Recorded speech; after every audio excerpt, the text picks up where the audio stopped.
আসসালামু আলাইকুম ওয়া রাহমাতুল্লাহি ওয়া বারাকাতুহু। আলহামদুলিল্লাহি ওয়াহদা ওয়াসসালাতু ওয়াসসালামু আলা মান লা নাবিয়্যা বা'দা, আম্মা বা'দ। যাবতীয় প্রশংসা মহান আল্লাহ রাব্বুল আলামিনের জন্য, যিনি আজকে আমাদেরকে সোনামণি সংগঠন চিরিবন্দর উপজেলার উদ্যোগে আয়োজিত মাহে রমাজান উপলক্ষে সোনামণি প্রতিযোগিতার আয়োজন করার তৌফিক দান করেছেন এবং আমাদেরকে উপস্থিত হওয়ার তৌফিক দান করেছেন। এজন্যই আমরা সেই মহান মনিবের দরবারে শুকরিয়া আদায় করি। আমরা সকলে বলি আলহামদুলিল্লাহ। দরুদ ও সালাম বিশ্ব মানবতার একমাত্র মুক্তির অবলম্বন, যার আদর্শে আদর্শবান জাতি গঠনের জন্যই সোনামণি সংগঠন এর পদচারণা, সেই নবীর প্রতি আমরা দরুদ পাঠ করি।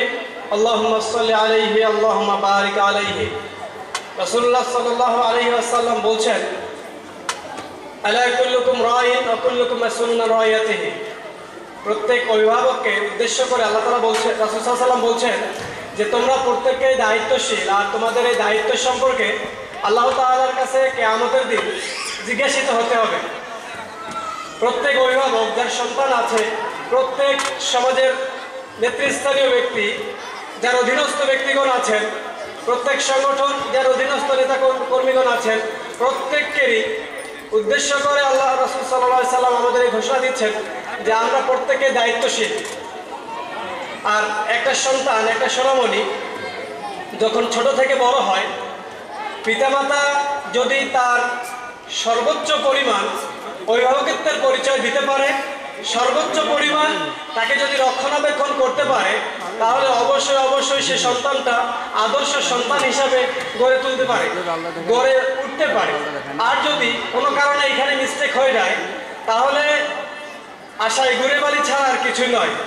যার নমুনা, যার দৃষ্টান্ত আমরা দেখছি যে আজকের দিনে একজন সোনামণি যে তার পিতামাতা তাকে এত কষ্ট করে ছোট থেকে লালন পালন করে এত বড় করছে, করার পরেও দেখা যাচ্ছে যে আপন সন্তান তার পিতামাতাকে ধরে মারছে, আপন সন্তান তার পিতামাতাকে বৃদ্ধ অবস্থায় বৃদ্ধাশ্রমে নিয়ে দিয়ে আসছে, আপন সন্তান এত কষ্ট করে মা তার সন্তানকে লালন পালন করার পরে তাকে পিতৃত্বের পরিচয়, মাতৃত্বের যে পরিচয় সেখান থেকে বঞ্চিত করছে ইত্যাদি।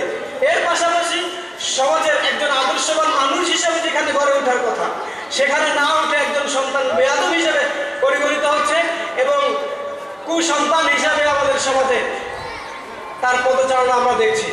তো এই যাবতীয় বিষয়গুলোকে লক্ষ্য নিয়ে যেন একজন সন্তান প্রকৃতপক্ষে সঠিকভাবে আদর্শবান হিসাবে নিজেকে গড়ে তুলতে পারে, একজন সন্তান নিজেকে যেন রাসূল সাল্লাল্লাহু আলাইহি সাল্লামের আদর্শে আদর্শবান করতে পারে, হতে পারে। এই জন্যই কিন্তু সোনামণি সংগঠনের যাবতীয় কার্যক্রম।